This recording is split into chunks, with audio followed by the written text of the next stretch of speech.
lecture. So what I'll do is that I'll first give a brief review of what we have learned so far.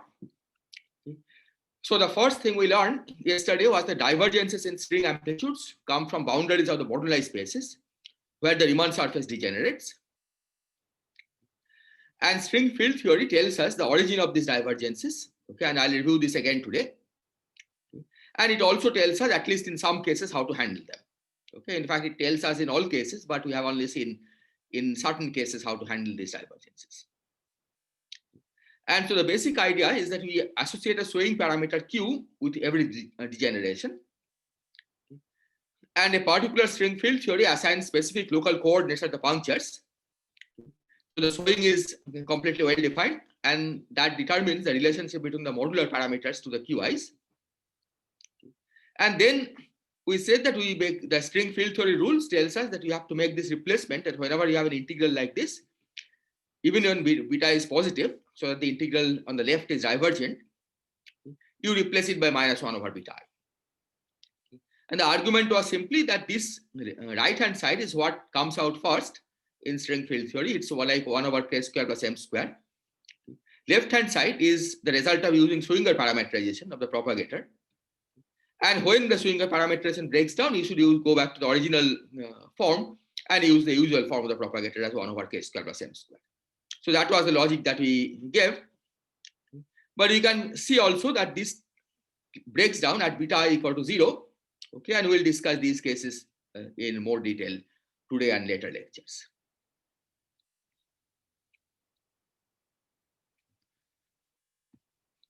Now, one point that we also emphasized yesterday is that this kind of replacement relation, in general, would require that you have to find the correct swaying parameter. Okay, so given an integral over the moduli space of Riemann surfaces, you have to first make the appropriate change of variables to Q, and then you apply this relation. But we also argued yesterday that as long as beta is not an integer, this replacement rule remains the same if we use some other variable p instead of q. And this might have been somewhat confusing yesterday. So what I have done today is to give an example of what exactly one means by this. So here I have described a simple change of variable. Okay, there's nothing special about this except that this change of variable is invertible. This is an SL2R transformation. So you make a change of variable from q to p, and the inverse relation is given here. And you will also take beta to lie between 0 and 1. Okay, again, this is not necessary, but this makes life a little simpler because you need only one subtraction. Okay, and we will see this. So now suppose we have this integral. If we had worked with the variable q, you would have replaced this directly by -1 over beta. But now suppose that instead of trying to analyze this directly, we change variable to p. So if you change variable to p, it's not hard to see that this integral becomes like this. So the upper limit becomes from 0 to 1 over 1 plus b. And then we have this, from the change of measure, we get certain factor, and from the q to the minus beta minus 1, you get some other factor. And this is the form of the integral. And now the idea is that suppose somebody has given you this form of the integral, and you knew nothing about q. Okay, imagine that p is the moduli parameter that somebody has used and given you the result. And now the question is, suppose we apply this replacement rule directly using the variable p without knowing what q was. Are we going to get the same result or not? Okay, so this is what we want to check. So let's try to analyze this.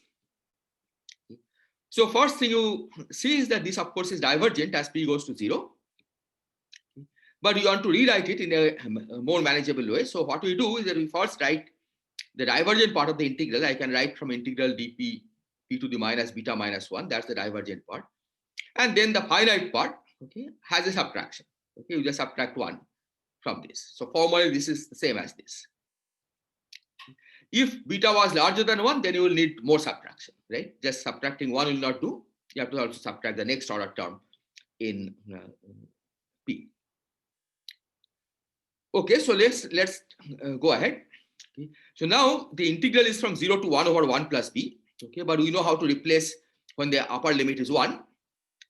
So let's write this from 0 to 1, dpp to the minus beta minus 1, and then subtract off the extra term that you have added.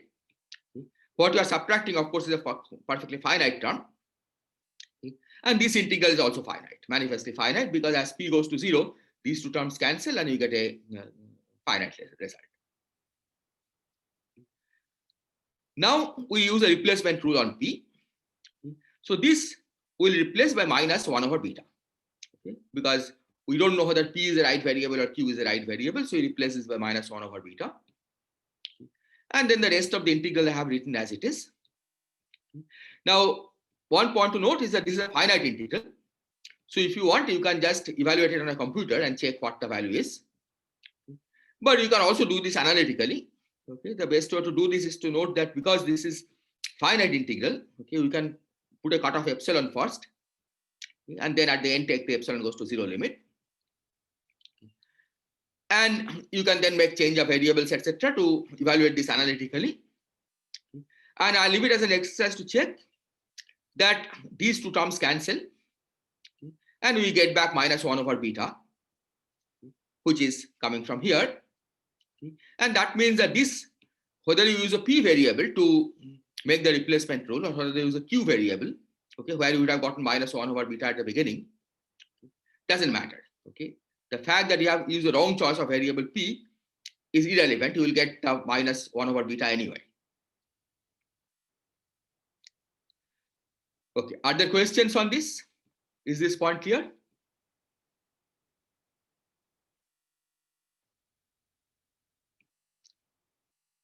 Okay, so yes, questions? Yes, go ahead. The last term in the last line, that seems to be a divergent of p goes to 0. I mean, no. No, because so this 1 and 1 cancel, right? See, it's 1 minus 1. As p goes to 0, right? This is 1 minus 1, right? But then there's a leading. I mean, if we just power expand, this 1 minus bp to the power of beta minus 1. Yeah. There's a leading then term. P squared, right? Right. So there will be a term that's to the first power of p, and then if beta is greater than plus 1, then it seems it's divergent. Is it not? If beta is greater than plus 1, yes, but I have taken beta to be from 0 to 1. Oh, sorry. Yeah, okay, yeah. Otherwise, you do more subtraction. Okay. Otherwise, you have to do more subtraction and then apply this rule once more. I see. Thanks very much. Okay. Any other question? Okay. So now, the other point I want to emphasize here is that suppose beta was 1. If beta was 1, then this term is identically 0, right? Because this is 1 minus bp to the 0, so this term identically cancels. And now we are left with this, which certainly is not 0, okay, as long as b is non-zero. So if beta was 1, then this side doesn't agree with the left-hand side, and this shows that the replacement rule, in fact, you need the correct information about the variable to find the correct replacement rule. That changing variable, okay, if you made a mistake in identifying your integration variable and apply the replacement rule, you will get the wrong answer, because this is extra term that you will get if beta was 1. So this illustrates the second point that I had emphasized, that as long as beta is not an integer, it's okay. It doesn't matter what change of variable you make. But if beta is an integer, then you have to be very careful about identifying the correct change of variable so that you actually integrate over the showing parameter q and not an arbitrary parameter. Is this point clear?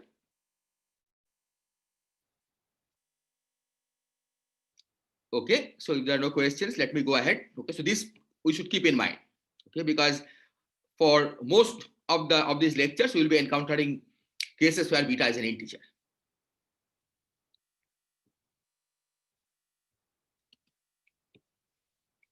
Okay, So let me, yeah, so this is what I have already said. So that when beta is not an integer, we need to worry about whether q is the right variable. We do not need, and we can apply this on the moduli space integral, but for integer beta, we have to carefully find a relationship between the moduli and the swing parameter. But now let's consider the case beta equal to 0. For beta equal to 0, this rule is not useful because the left-hand side, of course, is divergent. It's logarithmically divergent from the q equal to 0 end, but the right-hand side is also divergent. Okay, so it doesn't help to make this replacement rule. And then we need to go back to string field theory to see what's happening. Under what circumstances do we encounter cases of beta equal to 0?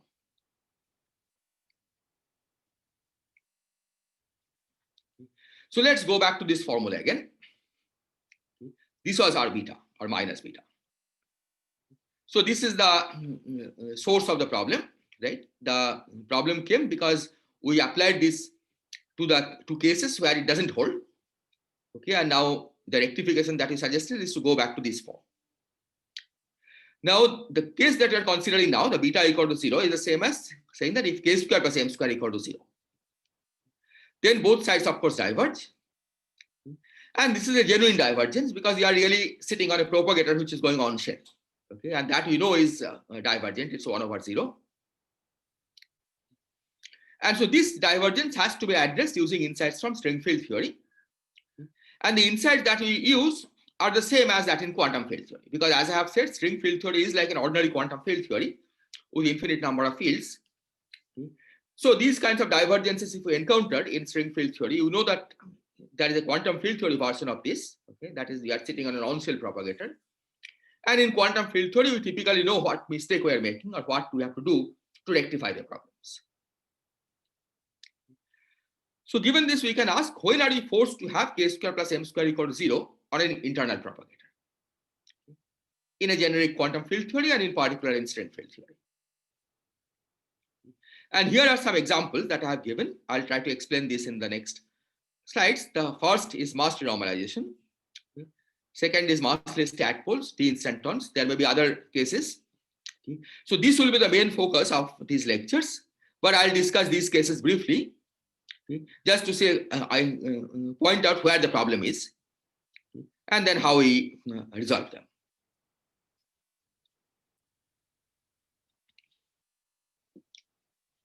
Okay, so let's look at this case of mass renormalization. So let's suppose you have a normal quantum field theory, and you have a Feynman diagram like this. So there will be a similar Feynman diagram also in string field theory. Now, if you are calculating on-shell amplitudes, say S matrix, that's what string theory does, then you see that if you naively try to calculate this, okay, before you have learned about renormalization or how to deal with self-energies, you would see that this propagator carries the same momentum as this one. And because the external line is on shell, the 1 over k square plus m square will become infinite. So this blue internal line is forced to be on shell if you are calculating S matrix element. So naively it gives a divergent result. But of course, you know that in a normal quantum field theory, this is not the way we treat these diagrams. Okay? We first resum all the external self-energy insertions, calculate the renormalized mass and renormalize the wave function renormalization, and then you use the LSZ procedure. So in string field theory, we use exactly the same procedure. We handle this using the standard quantum field theory techniques by resumming these diagrams to compute mass and wave function renormalization, and then use the LSZ formulation. And here I should also add that because there are no ultraviolet divergences in string theory, the renormalization that you're talking about are all finite renormalization and computable renormalization. Okay, so for example, the masses of states, even massive states in string theory, are computable in terms of the tree-level masses. Okay, in string theory, tree-level masses are given by the worldsheet conformal field theory, and all the corrections are computable. So it makes sense to ask about the relationship between the bare and renormalized mass. Whereas in a normal quantum field theory, of course, this relation diverges in the limit when you take the ultraviolet cutoff to infinity. But if we didn't know about string field theory and trying to do worldsheet calculation, then this will give divergent results.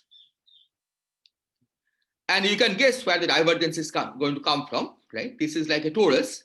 Okay, so one loop amplitude. So this is like a torus amplitude with 4 external states.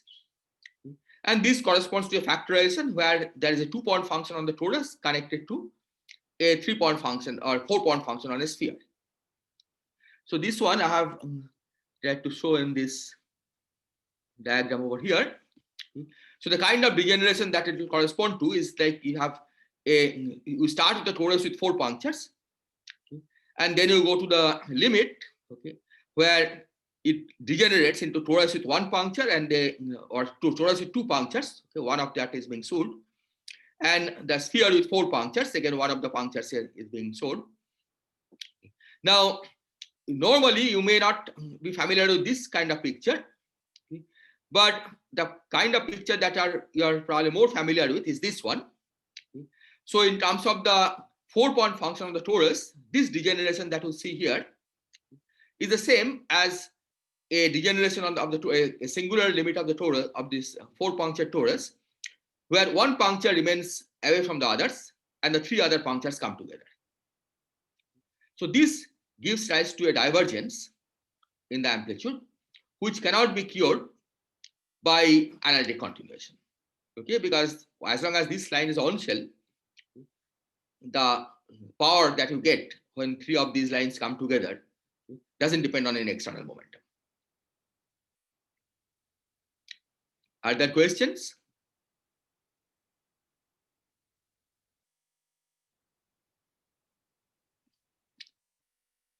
Okay, so let me then proceed.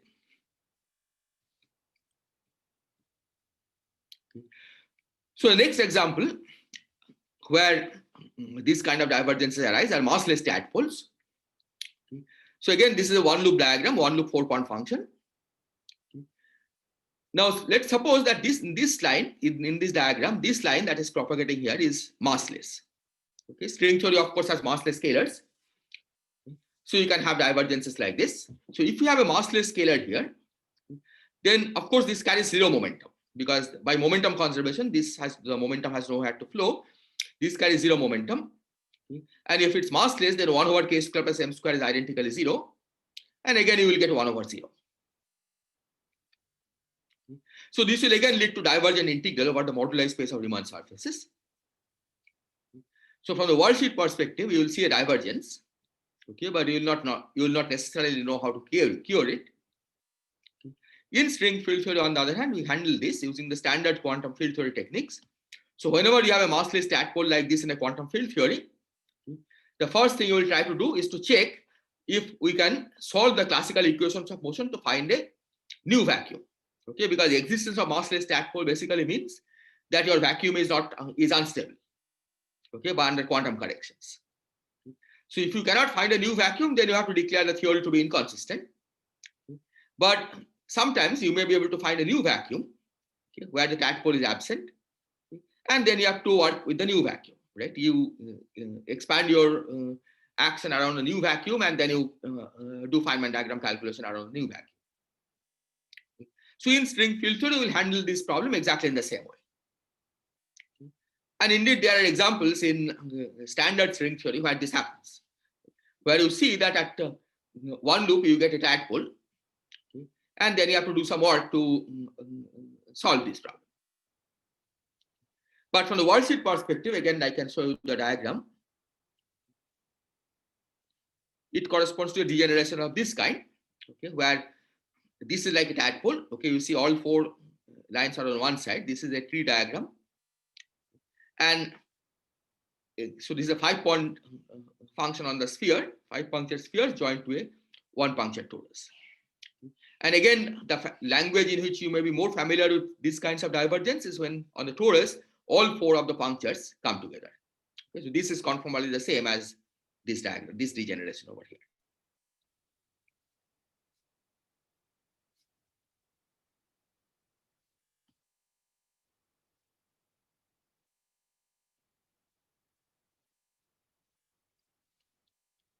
Okay, so here you can see this is a 5-point function connected to a 1-point function. One loop 1-point function, that's the 1-point function on the torus. Any questions so far?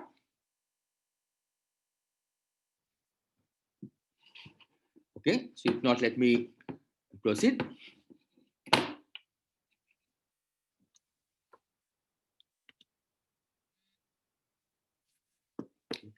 So in these lectures, we will not discuss these applications any further. Instead, what we'll try to do is to focus on the d-instanton amplitudes, where these divergences are more severe, and they do need extensive use of strength field theory. And as we will see that this will require us to deal with integrals of the form that we have been encountering.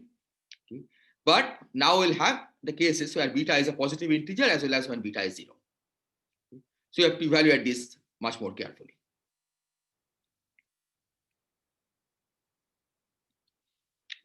So let me now begin by giving some brief introduction to d-instantons. Okay, what they are. So a d-instanton, or sometimes it's called also a d-1 brane, but we'll use a more general notion of what a d-instanton is. So a d-instanton is a d brane with Dirichlet boundary condition on all non-compact directions, and that includes Euclidean time. Okay, so it's a d brane in Euclidean space-time, and you put Dirichlet boundary condition on all non-compact directions. So type 2b string theory in 10 dimensions, for example, has a d-instanton, where you put Dirichlet boundary condition on all directions, all of the 10 directions, including time. If there are compact directions, then you can let the d-instanton extend in those directions. Okay, so there will be different kinds of d-instantons depending on what kind of extension it has in the compact directions. But the important point is that in the non-compact direction, it should be fully, it should be Dirichlet boundary condition. Now, what do they mean? Okay, what do they signify? So they are not like ordinary d branes, right? Probably most of you are familiar with ordinary d branes. Ordinary d branes are like new objects in the theory, right? A d0 brane, for example, a new particle.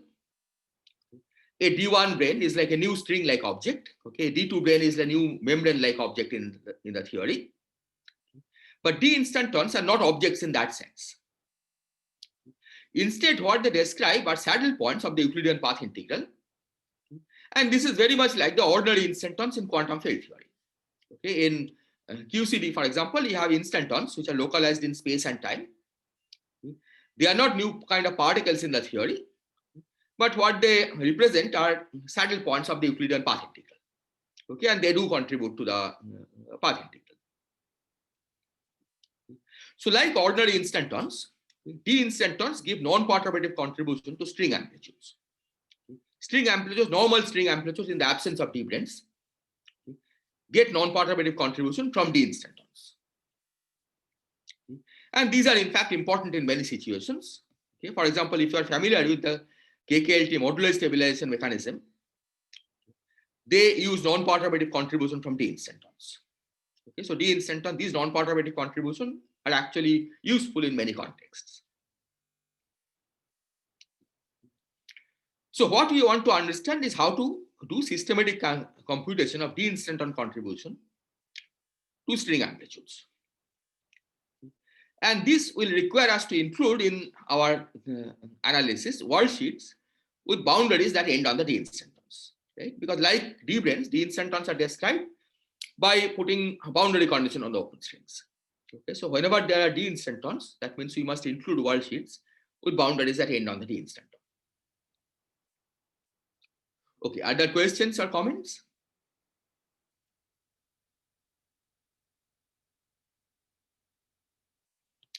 Okay, now let me point out the problem that we face. So the problem that we face in dealing with d-instantons is that when you have open strings that live on the d-instanton, they do not carry any continuous energy or momentum. The reason being that you have put Dirichlet boundary condition on the all non-compact directions. And as you are familiar with normal d branes, Okay.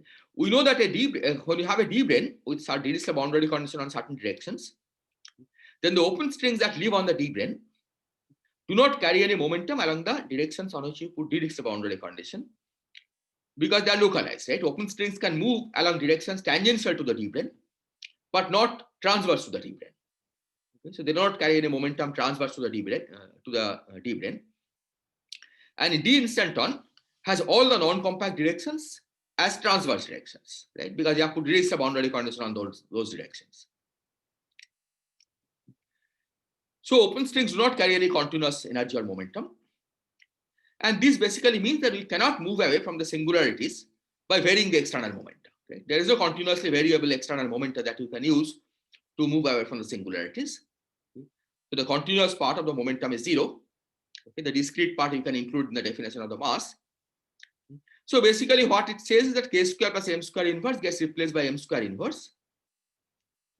And we know from our earlier discussion that whenever m square is either 0 or a negative integer, the worldsheet expression has divergences that need to be taken care of. Now, m square is negative, okay, means that there are open strings which are tachyonic.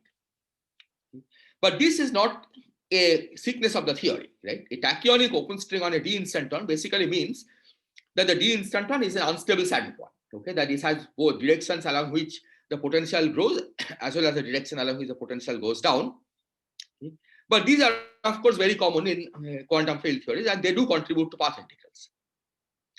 They are just unstable saddle points. Okay, saddle points which have certain maximum in certain directions and minimum in some other directions. Okay? So you do encounter saddle points like this in normal quantum field theory, and we also do encounter such saddle points in string theory in the form of d instantons with open string tachyons. Okay? And you have to deal with those, okay, because you have to get negative m square, and if you use Schwinger parameterization, this certainly diverges.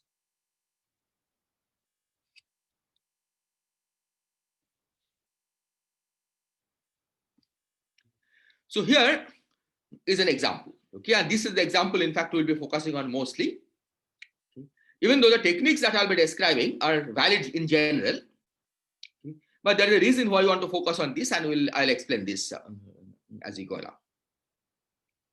Okay? So this is bosonic string theory in 2 dimensions. Okay, so what do you mean by this? Okay? So the worldsheet theory underlying this string theory, okay, is a free scalar, contains a free scalar that describes the Euclidean time coordinate, and it includes a Liouville field theory, which is a conformal field theory with central charge 25. And then, of course, it has the usual BC ghost system. Okay, I'll say more about this later. Okay. But the matter part of the conformal field theory has a free scalar and a Liouville field theory with central charge 25. So total matter central charge adds up to 26. Okay. And that's, of course, necessary for cancelling anomalies on the worldsheet. Now, you're probably all familiar with the fact that if you have a bosonic string theory, then the closed string sector has a tachyon. But it turns out that in this 2-dimensional theory, the closed string tachyon is actually a massless state. Okay, and the way it happens is because there's a linear dilaton background. That's part of the Liouville field theory. Okay, and that turns the closed string tachyon into a massless state. Okay, so even though we'll refer to this as closed string tachyon, it should be kept in mind that what you're talking about is really a massless state. So this theory also has d instantons. Okay. So you can calculate perturbative amplitudes involving these closed string tachyons, okay, by the usual genus expansion. Okay. But you can also calculate the d instanton corrections, okay, corrections that are suppressed by exponentials of minus some constant over G string. Okay. And this is what these people did. So Balthazar, Rodriguez, and Nin, they did this calculation, okay, calculated d instant contribution. Okay, and they specifically focused on the 2-point function, 2-point amplitude of closed string tachyons. Okay. And they got certain results that I'll try to explain in the next few slides. Okay. But here I should say that the reason that this model is of interest is because there is a dual matrix model description of this 2-dimensional string theory. And in this matrix model description, you can calculate the results exactly. So in a sense, here the results are already known. Okay, the matrix model gives you the exact results. And so whatever we learn, okay, for d instantons, you can actually check against the exact results of the matrix model. And this will tell us whether the procedure that you're using is correct or not. And once you have learned that the procedure that you're using is correct, then you can go ahead and apply it to more general string theories, because the techniques will be common. Okay, so in particular, you can apply it to type 2B string theory. Okay, d instantons in type 2B string theory. So this is the theory that we'll be focusing on. And I'll, in the next few slides, I'll basically try to explain the results that they had found. Are there questions?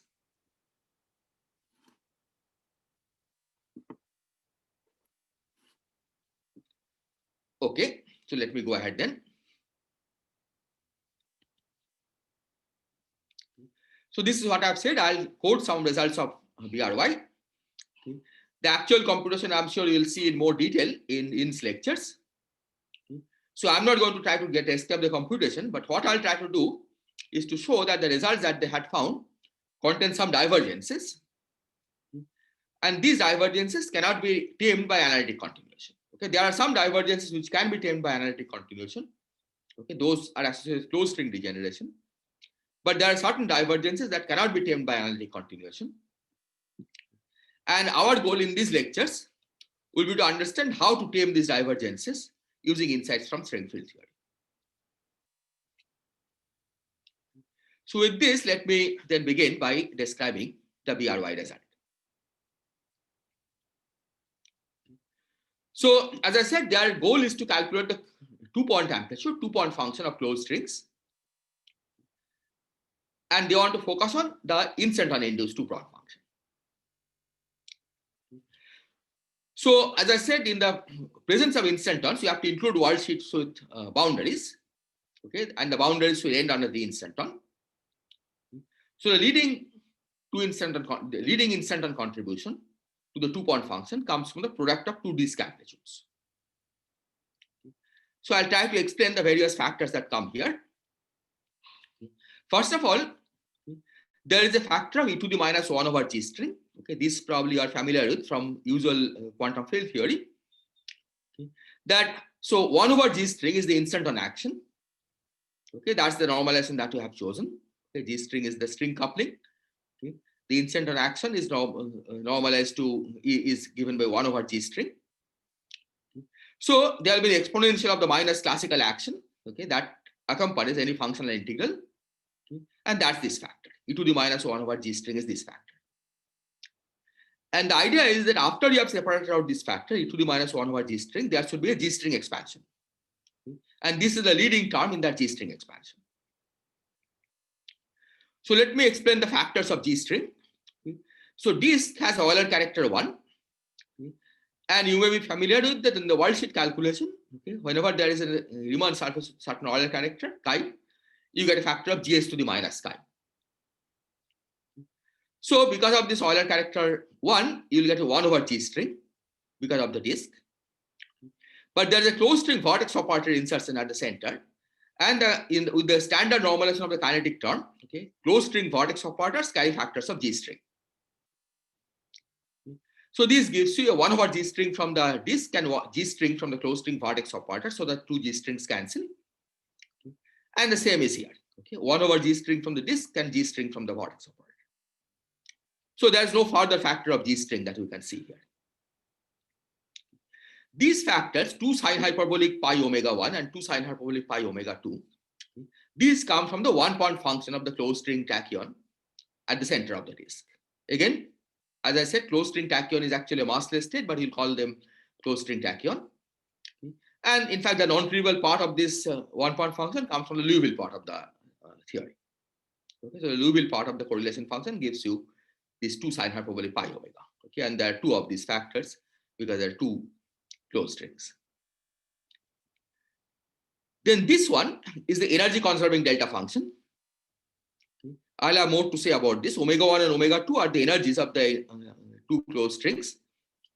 And our notation will be that we'll call the energies positive as long as they're outgoing, and ingoing states will carry negative energy. So this, in fact, you can say minus omega 1 is the energy of the incoming string, and the minus omega 2 is the energy of the outgoing string. This factor of n is a normalization factor, and this formally is the exponential of the annulus partition function. So what about annulus partition function? The annulus partition function basically, so annulus diagram you can imagine. Okay, annulus diagram is has two boundaries. Okay, one inner boundary, one outer boundary. Okay, we saw the example yesterday. Now annulus has Euler character 0. So if you just have an annulus partition function, it goes as GS to the 0. So because of this, we can insert as many factors of annulus as you want. Okay, it doesn't cost any powers of G string. So you have to resum. Okay, you can either use 0 among number of annulus diagram, or 1 annulus diagram, 2 annulus diagrams, and so on. So that you have to exponentiate, and that's what we call n. Okay, so n is the exponential of the annulus partition function, and its expression is given here. I should say that the variable t, I mean this e to the minus 2 pi t, in fact, is our variable q that we had introduced, the Soig parameter. Okay, but let me write it this way anyway. And you can see that this diverges in the worldsheet description of string theory from the n t equal to infinity, okay, which is really the same as q goes to 0. Okay, because q is e to the minus 2 pi t. So this has the usual divergence, okay, of the theory. So I think with this, I have explained more or less everything. Are there questions on this?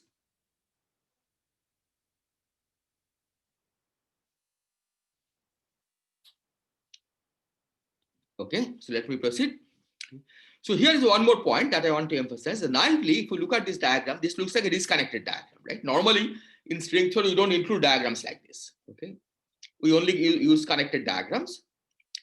And there's a good reason for this, because typically what happens is that disconnected diagrams, like in normal quantum field theories, have separate energy momentum conserving delta function. Right? Each part of the diagram conserves energy and momentum separately. So for a generic energy and momentum of external states, disconnected diagrams don't contribute. Right? And that's the same reason why in string theory, normal string theory, you don't include disconnected worldsheets. But d-instantons are somewhat different, because for d-instanton boundary condition, because they have imposed Dirichlet boundary condition on the non-compact directions, individual disk amplitudes do not carry energy or momentum, do not conserve energy or momentum. Because the translational invariance along the time direction is broken, right? Translational invariance along the transverse space directions is broken by the d-instanton boundary condition. So individual amplitudes do not conserve energy or momentum.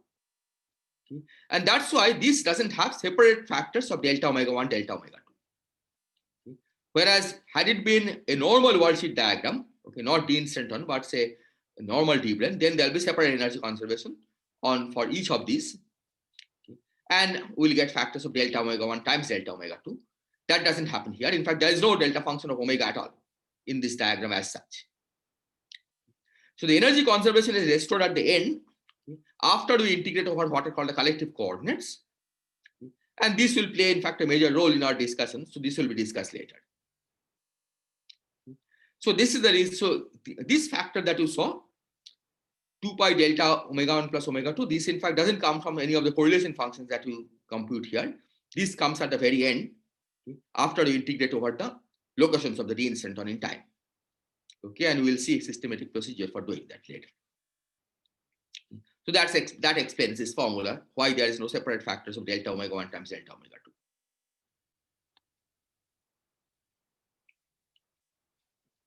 Any question?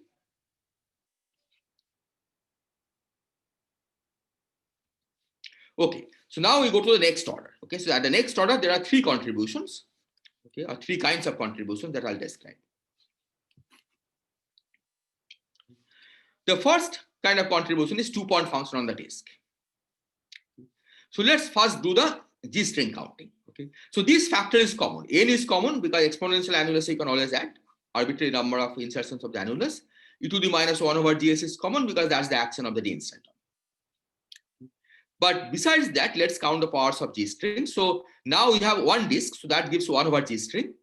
and two closed string vertex operators, each carries a factor of G string. So net, we get a factor of G string, right? Because GS squared from the vertex operators and 1 over GS from the disk. So you see this GS over here. So what I have done here is that I have rewritten that this amplitude, whatever it is, okay, in this form. So you recognize that the first part, okay, up to before this GS, it's normalized so that it's just a disk, the earlier amplitude, the leading order amplitude. Okay, it's this amplitude. Okay, I've just put this 2 and 2 and 2 pi together as 8 pi. Okay, but otherwise it's the same. Okay, so that's the way I have normalized this. Okay. And the rest of the factors, whatever it is, I have called some function f of omega 1, omega 2. So this is in general a complicated function. In fact, its expression is known, but it is really computed numerically. And we had in fact seen some glimpses of this function yesterday. Okay, I didn't tell you where the function came from, but this is the function we are seeing yesterday, which had some divergent part as y goes to 0. Okay, and you will recognize this perhaps. So I'll write this f as a divergent part, as a divergent integral over y, and a finite part. This part has no divergence as y goes to 0. This is still a complicated integral that you have to perform over y to evaluate this. And as I said, typically it has to be evaluated by doing numerical computation. But we'll focus on this part. We see that this has a divergence from the y goes to 0 region. And the exponents do not depend on the energies. So this divergence you cannot tame by simply deforming the omega i's in the complex plane. And you have to deal with this somehow. So we'll see by and by how to deal with this. But at present, let's do the best we can. Okay. We look at the structure of the energy dependence. Okay. And we label this, we parameterize this by a constant F that doesn't depend on energy. That's this part. And then another constant Bf times omega 1, omega 2. Okay, that's this part. Af and Bf a priori are divergent constants. Okay, if we just take this literally. But our goal will be to try to figure out what Af and Bf are by using string field theory. And here is a finite part, okay, again. And here I should emphasize that this finite part, of course, is not manifestly finite. It includes divergences, but it includes divergences that can be tamed by analytic continuation in omega 1 and omega 2. Or you can also use the I epsilon prescription that I described yesterday. But in either case, you can make sense of this. Okay, BROI in fact evaluated data for this for imaginary omega 1 and omega 2. Okay, where this is finite, right? That's the analytic continuation. But you can also do it in principle for real omega 1 and omega 2 by using appropriate I epsilon. Okay, other questions on this?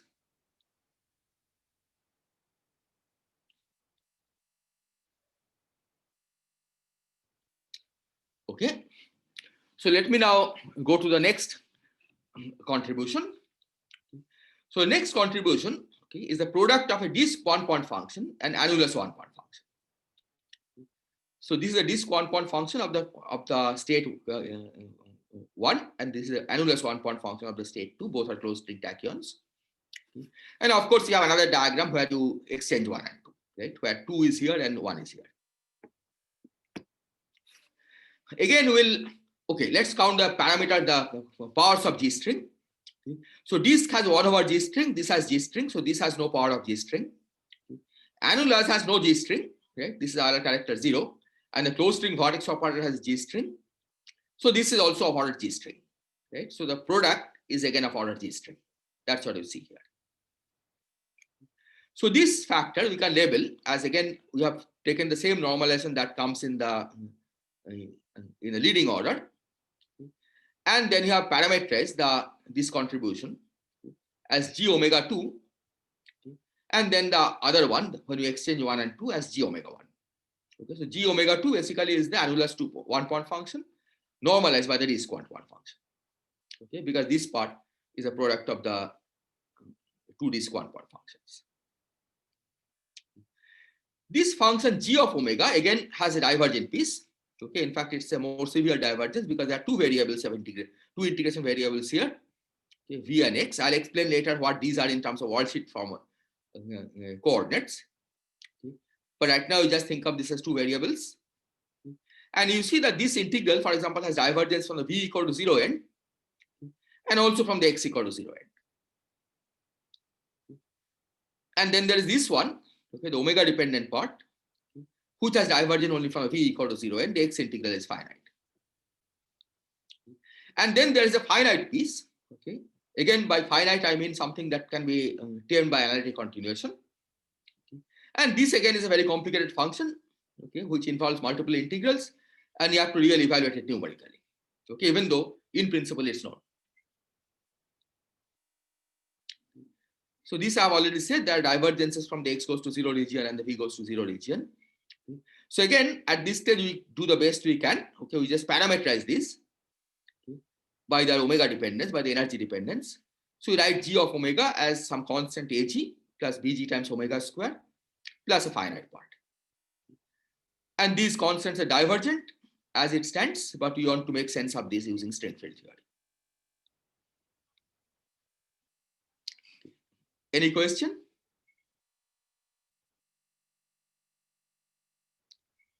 Okay. So now we go to the third class of diagrams. So these involve product of two disk 1-point functions and 0-point function on a surface of Euler number -1. So a surface of Euler number -1, there are in fact two surfaces of this kind. One is a disk with two holes, that's what I have shown here. And you also have a torus with one hole. Okay, the torus with one hole I have not shown here, but you can easily imagine, right? That also has Euler number 1, Euler number -1. So here again, let's do the GS counting. Okay, so this has 1 over GS times GS from the disk. So that's GS to the 0. This is also GS to the 0. Okay. And this one, because it has Euler number -1, okay, the factor is GS to the minus chi, so that gives a factor of GS. Okay. So this, as well as the torus with one hole, okay, will give a factor of GS. So I've just dumped them together into one single constant, which I call C. Okay. So this amplitude gives a contribution like this. So you have the product of two disk 1-point functions, which is given in the first part, and then you have GS times some constant C. Okay, this time there is no dependence on omega from this amplitude. So what we are going to do now is to put these results together, okay, because these are all the diagrams that contribute to this order, right? And again, then you can go to the order GS squared, then more diagrams will appear.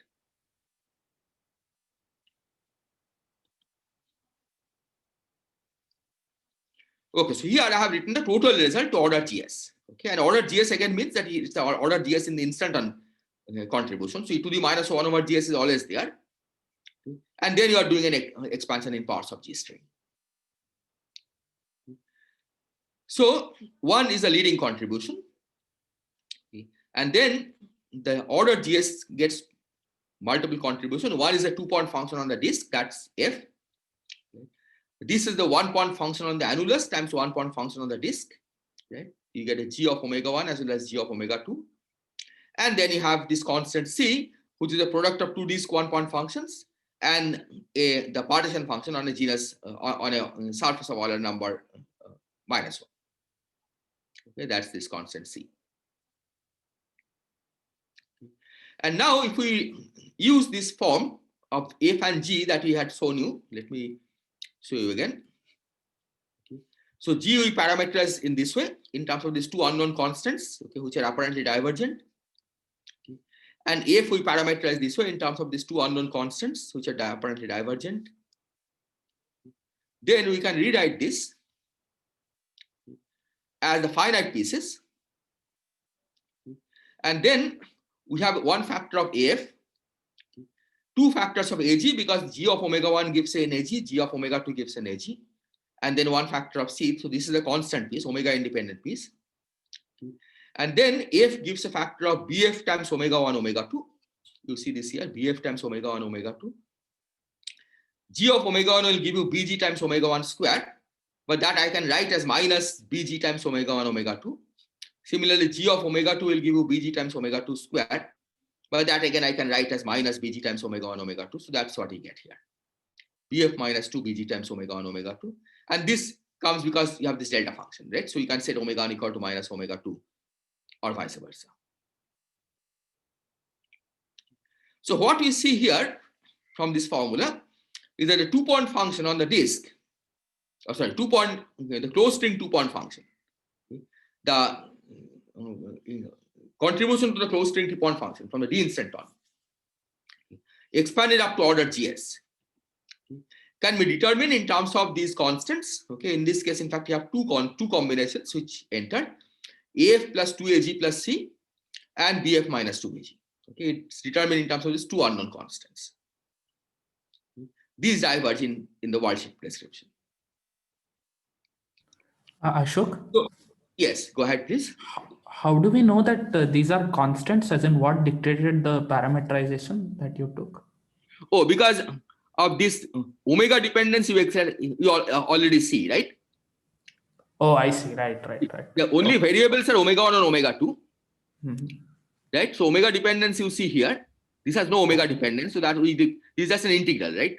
Right. So that's why I declared this as a constant. I see. Because Right. this now says that analytic continuation cannot be done because constants, there is no way to analytically. Exactly. That's right. Yeah. Okay, Right. thanks. And the AF also the same, right? I mean, you can see that this Right, is just a constant, right? And then the omega 1, omega 2 here. Right. Okay, thanks.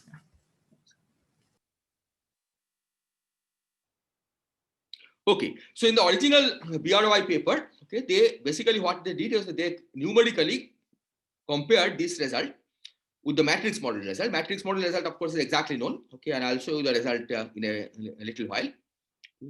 And then they fit the data.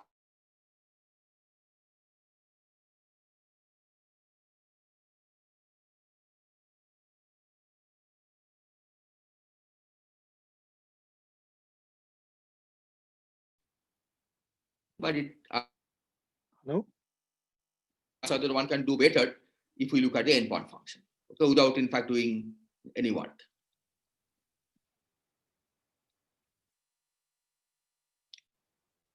Okay, I think my computer said there is some internet connection problem. Can you hear me? It's not very well. Yeah, but no, it's fine. Yeah. That is fine. Some Okay. while ago, Okay. I think in the it middle there's seems- internet. Yeah, we could hear you a few sentences, but now it's fine. Yeah. Okay. So please Okay, continue. thank you. Yeah. Thank you. Yeah. Okay. So the point I was trying to make here is that the what BRY did originally was to determine these constants, these combinations, by comparing with the matrix model data.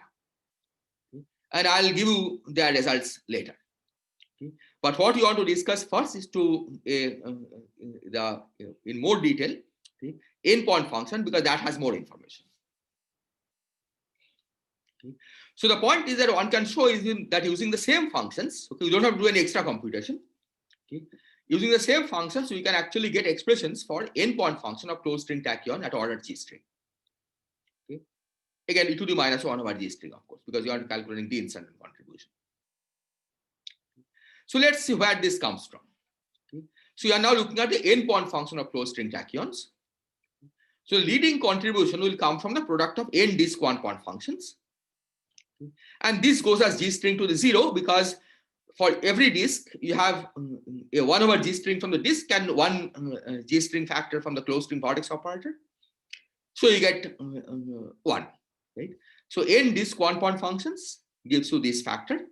So you see that this is the term that is coming from a disk 1-point function. The GS factors have cancelled. This is the energy conserving delta function, and this is the usual factor. Okay, to the minus 1 over G string and the exponential of the annulus amplitude. And what I've done here is that I've just taken all the factors of 2 out and written it in this form. Okay, this is the same as this. Okay, so this is the leading term. So at next order, there are 3 types of diagrams. Okay, just like the 2-point function. So what are those? We have first of all n minus 2 disk 1-point function and 1 disk 2-point function. Okay, so this is controlled by the same function f, right? Because the disk 2-point function we labeled by f. Then you have n-1 disk 1-point function and one annulus 1-point function. This is controlled by the function g. You can easily convince yourself that these are of order g string. And then you can have n disk 1-point functions and a 0-point function on surfaces of Euler number -1. Now you may ask, what about n-3 disk 1-point function and one disk 3-point function? That of course exists, but that is of order g string square. Right? You can easily convince yourself. n-3 disk 1-point function gives to g string to the 0, and one disk 3-point function, right? Disk gives you 1 over g string, and 3 closed string vertex operators each give factors of g string. So that's of order g string square. So that doesn't contribute to this order, right? Then that's the reason why you have to, at this order, the same functions f and g are sufficient to compute this. And here is the result you get, right? So this is the overall factor, the normalization factor that multiplies the leading term. It's this factor that I have taken out. This string I have taken out. And here is the contribution to the disk 2-point functions. All pair, you have to sum over all pairs. Here is a contribution from the annulus 1-point function, right? You have to sum over all the closed strings, right? Because the annulus, any one of the n closed strings can be inserted on the annulus. And here is the same constant c that we encountered, right? From the partition function of surfaces of Euler number -1. Okay. And now the point is we can again use the same form of f because it's the same function. Okay. This computation hasn't changed. So this is the form for f, this is the form for g. We can substitute and see what we get. Any question at this stage?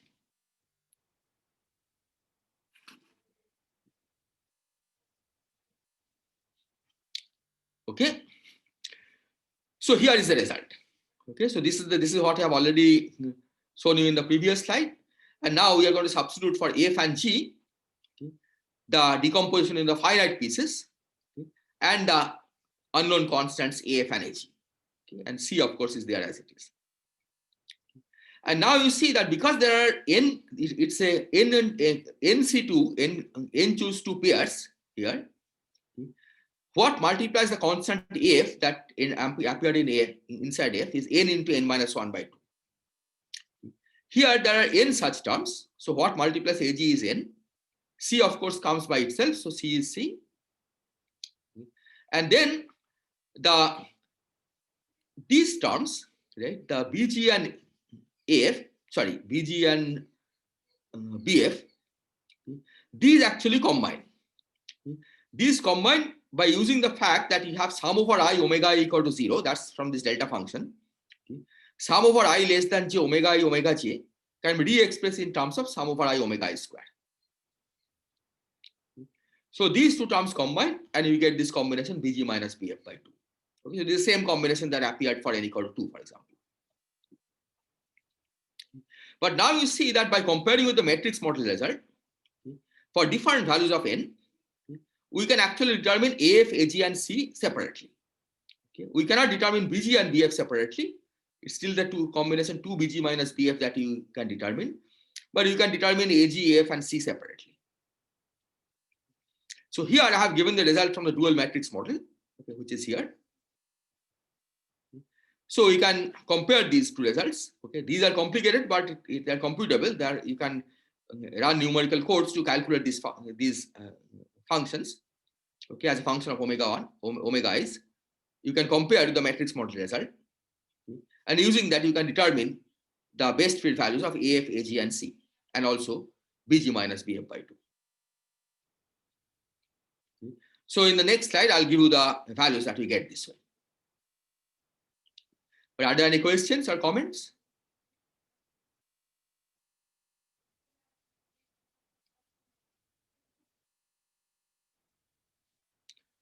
Okay.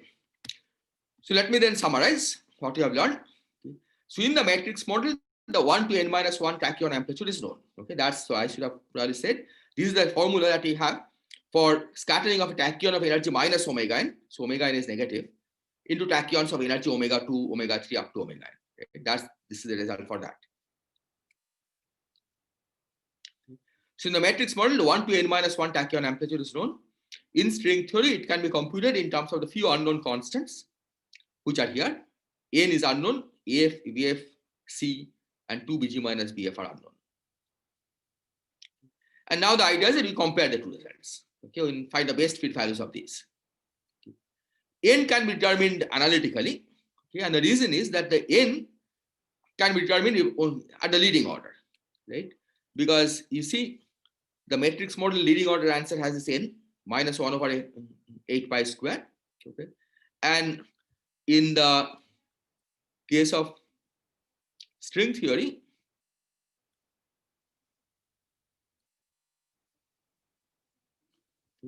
N appeared as a multiplicity factor of at the leading order. So you can just compare this result to the leading order matrix model result to get N equal to minus 1 over 8 pi square.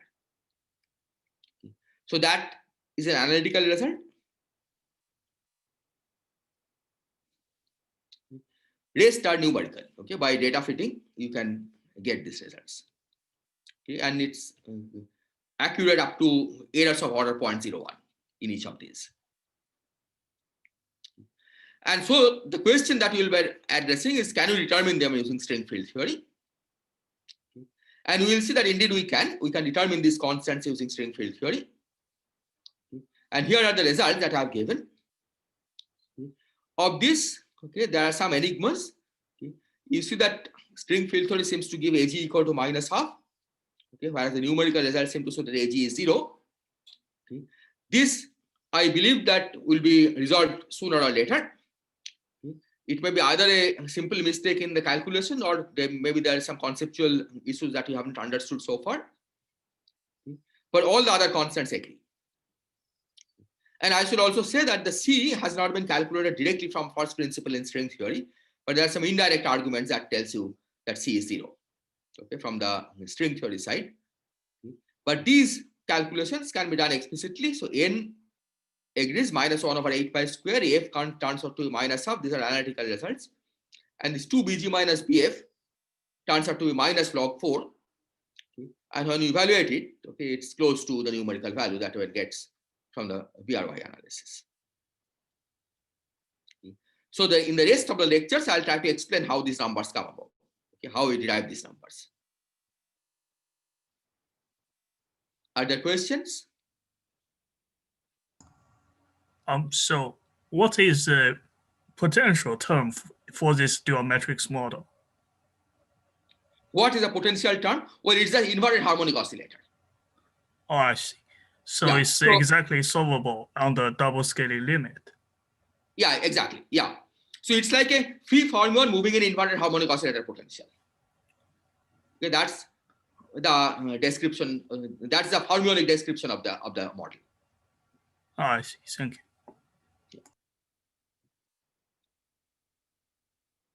Okay. Any other question?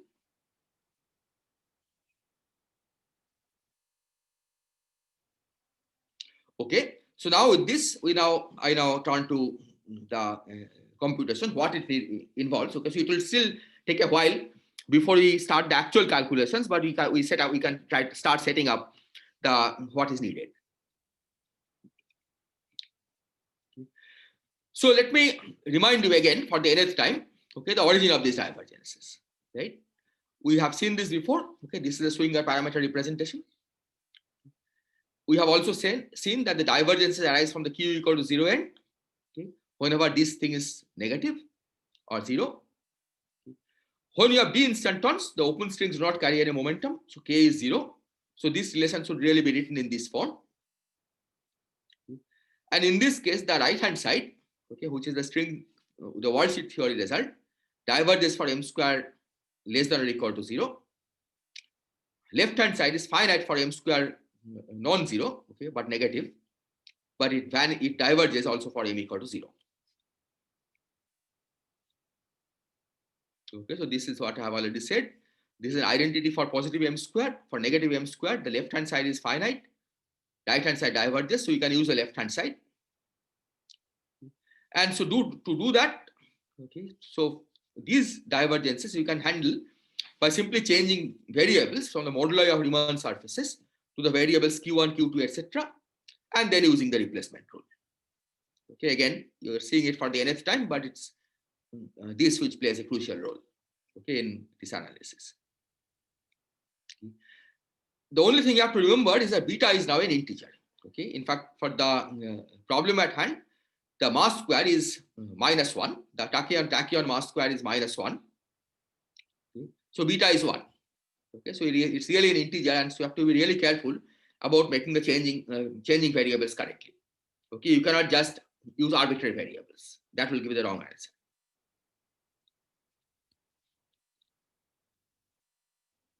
Okay, so this is what I've said again. Okay. That when you apply this replacement rule, okay, you have to make change of variables from the original integration variable, okay, like t, for example, which appeared in the integral expression for n, okay, or y that appeared in the expression for f, right? F involved in integral over y, and integration over v and x that appeared in the definition of g. Okay. So you have to change variables from these to the q variables before you apply this replacement rule. Okay, so this one I'll skip because I've already explained this, right?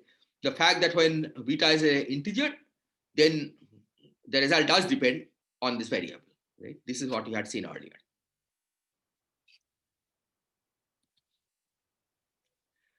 The second comment I want to make is that the change of variables is determined by using string field theory, because that provides the local coordinates. Okay.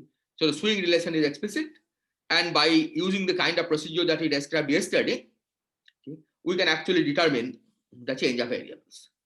Okay, we can determine the relationship between the y's and the q's. Okay. But it may not always take a simple form. Okay. In fact, we'll try to make life as simple as possible by choosing a special class of local coordinates, okay, which are basically SL2R transformations. Okay.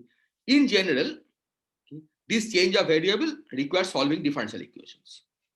Okay, but we'll try to avoid it as much as possible. Okay, in fact, as I said, we'll try to use the local coordinates, which makes life simple.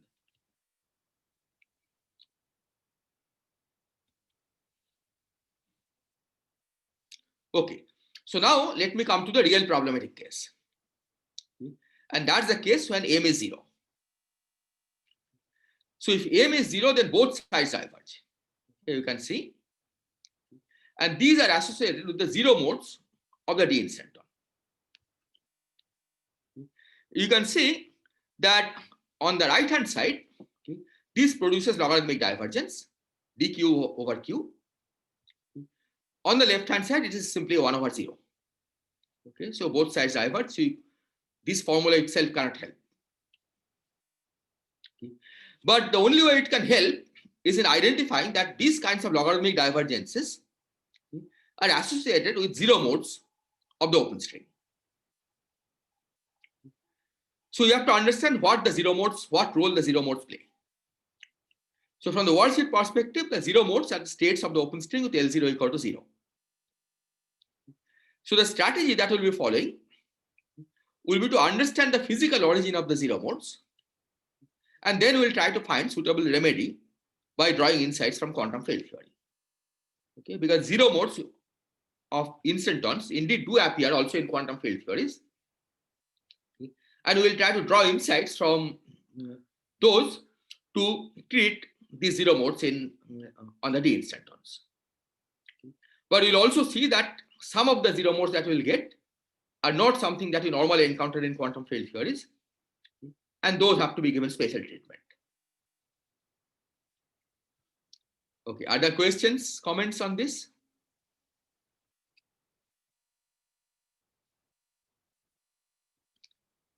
Okay, so if not, let me proceed. So the first class of 0 modes are the ones that are associated with the translation of the instanton position along transverse directions. So these are reasonably easy to understand what these are, okay, even though dealing with them still requires some effort. Okay. So if you're probably familiar with the fact that if you have a d-brane located in some space-time point or space-time position, then you can translate the d-brain in the transverse direction. Okay, imagine that you have a d-brain situated at x equal to a. Right? You can change a to a plus delta I, right? You can change the d-brain position from x equal to a to x equal to a plus delta I. So those shifts of the d-brain, okay, are described by some kind of massless state on the world volume of the d-brain. They correspond to massless fields. On a normal conventional extended d-brain, they correspond to massless fields. Okay. And in fact, for every transverse direction that a d-brain has, okay, you have one massless scalar. Okay, that tells you that it's the freedom of moving the d-brain in the transverse direction. Now, d-instantons are localized in all space-like direction, all space and time directions, okay, all non-compact space and time directions. Okay. So it should have zero modes associated with those. In the present context, the zero modes that appear of this kind is a zero mode that's associated with the freedom of translating the zero mode, the d-brain or the d-instanton along the Euclidean time direction. Okay. Given a d-instanton, you can place it at any value of the Euclidean time. So that's a zero mode. Okay. And that will correspond to a massless mode of the open string on the d-instanton world volume. So this is what is normally called the collective coordinate. Now you might imagine that since it's a two-dimensional string theory, okay, the d-instanton is also localized in the Liouville direction. So there may be a translational mode also in the Liouville direction. But it turns out that in the Liouville direction, there is also a potential, okay, because the translation invariance is actually broken in the Liouville direction. Okay. And because of that potential, that's not a zero mode. Okay, the d-instanton cannot be moved in the Liouville direction, but it can be moved in the Euclidean time direction. So there is one such massless mode or a zero mode of the d-instanton for the in this case. So that corresponds to a massless open string state, and those from the worldsheet perspective will give divergences of this kind, integral dq times q inverse, logarithmic divergences on the worldsheet. Are there questions, comments?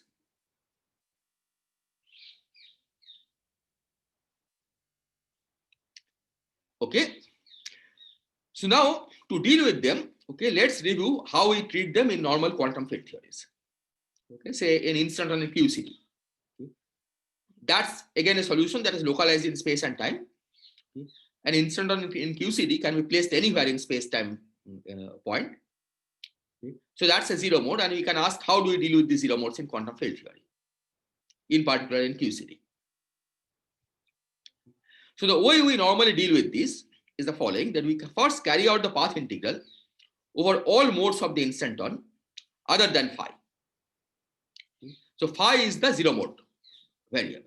Okay, so phi in a sense you can say is the location of the instanton in the time direction, or in general is the location of the instanton in the space-time direction, transverse space-time direction. So normally the way we deal with it is that we carry out the path integral over all modes of the instanton in the background of the field of phi.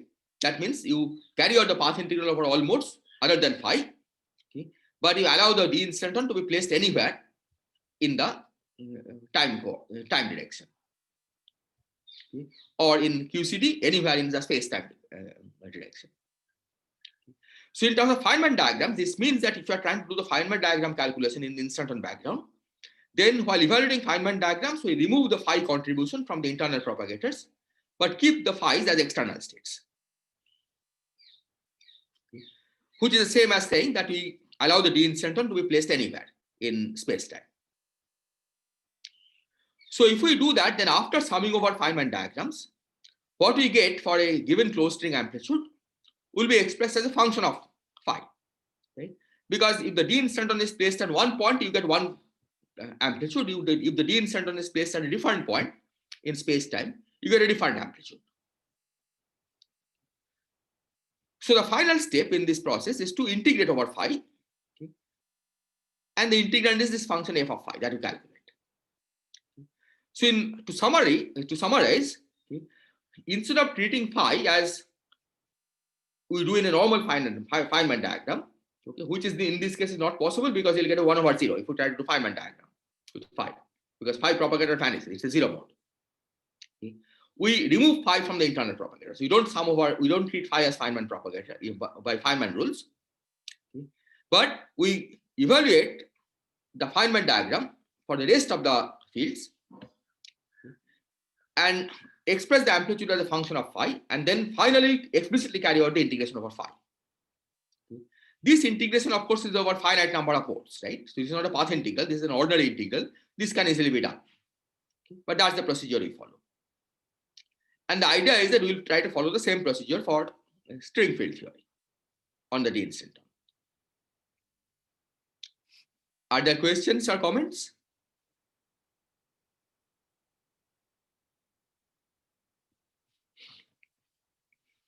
Okay, so let's now translate this to the worldsheet approach, right? What do you have to do in the worldsheet approach? So first step is to remove the zero mode contribution from the internal propagator, right? So this means that we have to drop terms of this form that comes from the collective coordinates, okay? Because these are the this is like the representation of 1 over 0. Okay? This is a propagator. This would have been a propagator for the collective coordinate, but you are trying to remove them from the Feynman propagator. So you just drop these terms. That's good.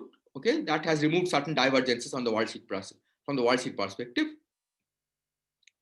But now you have to allow the external states to be both closed strings and open string 0 mode phi. So that means you have to evaluate this in the background of phi. And then you carry out the second step, which is to carry out the integration over phi. Now this step, in fact, is a simple step. In normal quantum field theory, it's a very simple step, because the phi dependence of the amplitude is in fact determined by the symmetries of the problem. Because what is phi after all? Up to a field definition, phi is just the coordinate of the d-instanton in the space-time direction.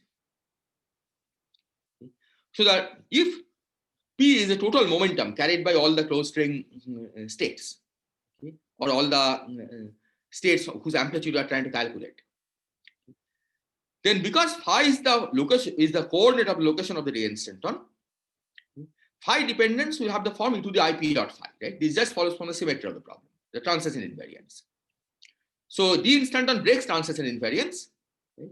But transition invariance fixes the phi dependence of the amplitude. Okay, that's into the IP dot phi. And so when you finally do the phi integral, this is what produces the delta function, the energy momentum conserving delta function. So the 2 pi delta omega 1 plus omega 2, or the 2 pi delta omega 1 plus omega 2 plus omega n that you saw in the previous slides, actually comes at the very end, after you have carried out the collective coordinate integration over the d-instanton. It will not come in the worldsheet formalism, because if you just naively rely on the worldsheet formalism without invoking anything from string field theory, you will not get energy conserving delta function. Instead, you will get these divergences like 1 over 0. So in a sense, it solves two problems at one go. It removes these divergences, and it gives us back the energy momentum conserving delta function. Are there questions?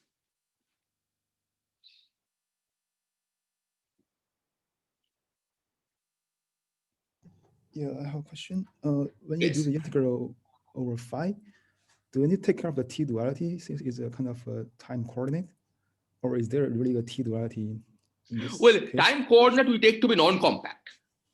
Oh, I see. We are not compactifying, right? So you really have to integrate over the full range, minus infinity to infinity, and that's why you get this delta p. Okay, thank you.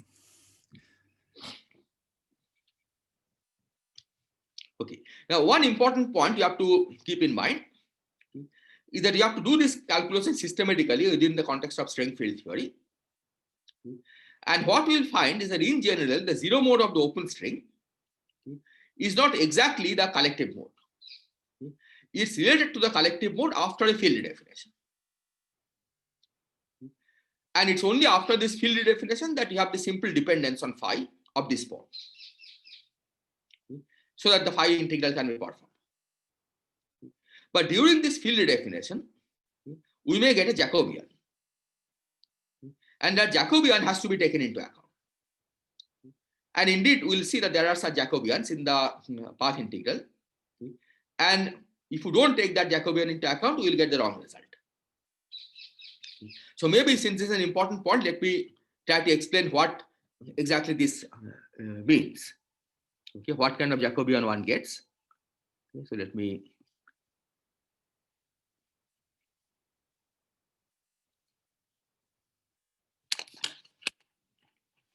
So let's imagine that phi is the field that is a mode that comes out of string field theory, and phi tilde is the collective mode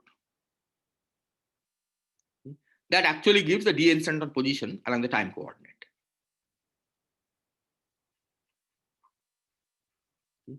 So typically the relationship between phi and phi tilde will be of this form. Okay, so phi will be some constant, let's say k, and then phi tilde plus there are momentum integrals that I'm dropping, phi tilde times, let me call this phi c.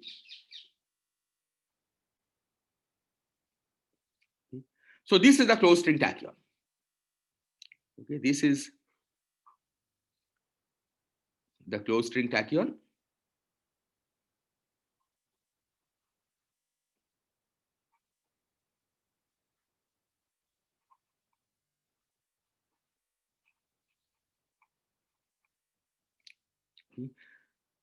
There are of course factors of G string here, okay, with some coefficients.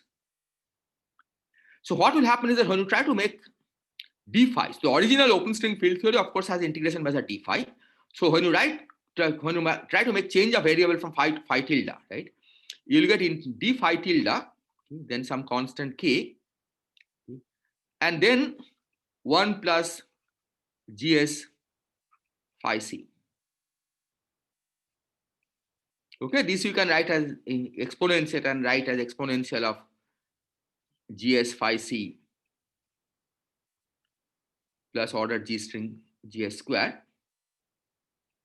So effectively, okay, the phi tilde integral will produce the energy momentum conserving delta function. But in that process, you may pick up some additional contribution to the effective action that's not visible from that level of the string field theory or the world sheet theory to begin with. And this will give additional contribution to one-point function. In fact, the annulus one-point function will get contribution not just from the annulus diagram, but also from this change in measure. Okay, because this acts as an effective one-point vortex. Okay, and this contribution also has to be taken into account in doing this calculation. So this we have to keep in mind, okay, when doing the actual calculation. Are there any question on this?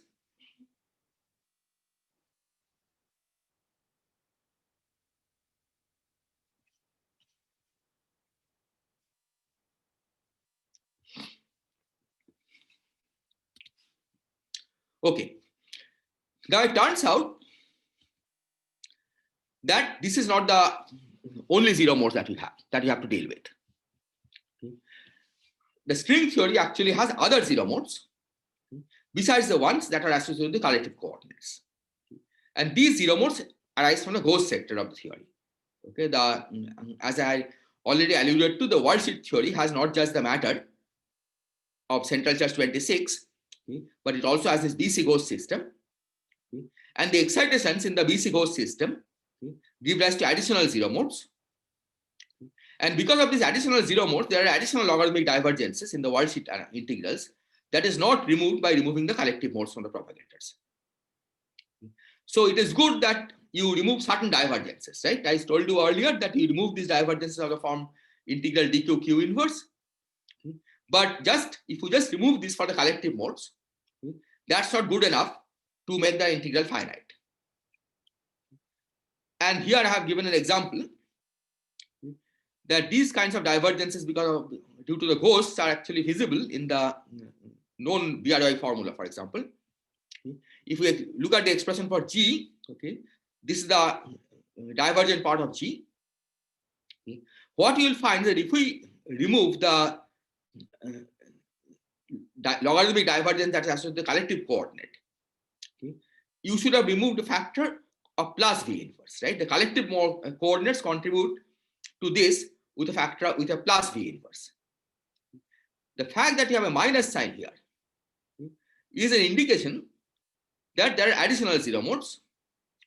Indeed, if you just remove the collective mode contribution, this becomes V to the minus 2 V inverse. Okay, it doesn't help, right? Because that basically says that one set of zero modes you have removed, but there are other zero modes that are left over, which are due to the ghosts. So what we need to do now is to understand, first of all, the origin of these divergences. Okay, where are the additional zero modes coming from? Okay, and then you have to understand how to treat them. And this will require some knowledge of wall-sheet string theory and string field theory, okay, a little more than what you have described so far. Okay. And so this is what will be our next task. Okay. Try to understand the origin of these additional zero modes. Okay. And then based on some additional knowledge of string theory and the wall-sheet theory and string field theory, we have to learn how to deal with those additional zero modes. Okay. Again, I should add that this problem is not specific to this two-dimensional string theory. This problem also arises in type 2B, the de-instantaneous in type 2B string theory. Okay. So understanding how to deal with this is important, not for just this two-dimensional string theory problem, but also for superstring theories. So I think my time is almost up, so I'll stop here and I'll begin the next lecture with giving details of the wall-sheet theory as well as string field theory that underlies this problem. Okay. So if there are questions, I can try to take it at this stage. Yeah. Okay. Thank you very much. Any question?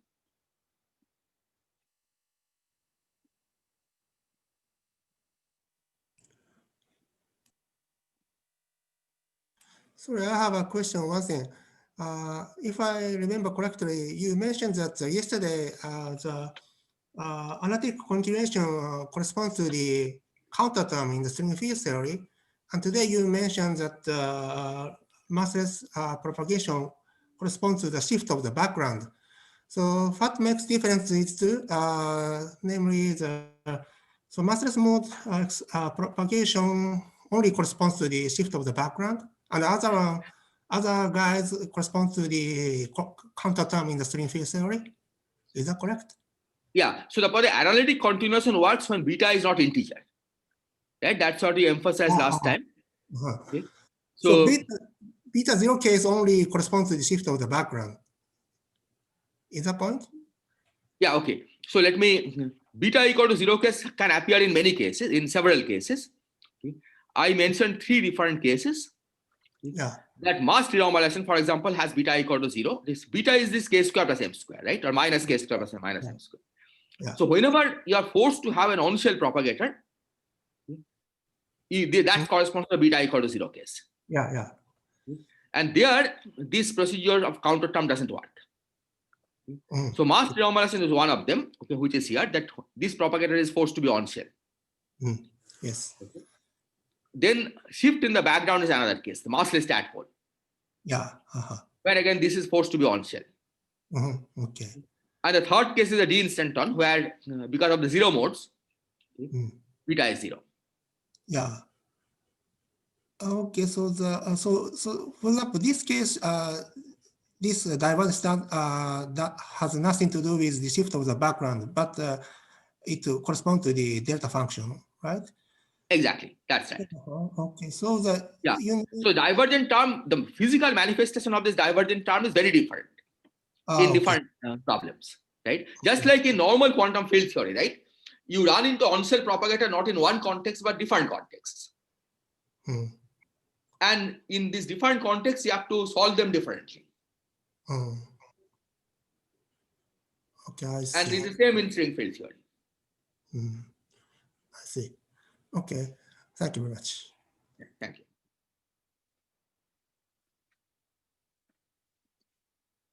So any other question?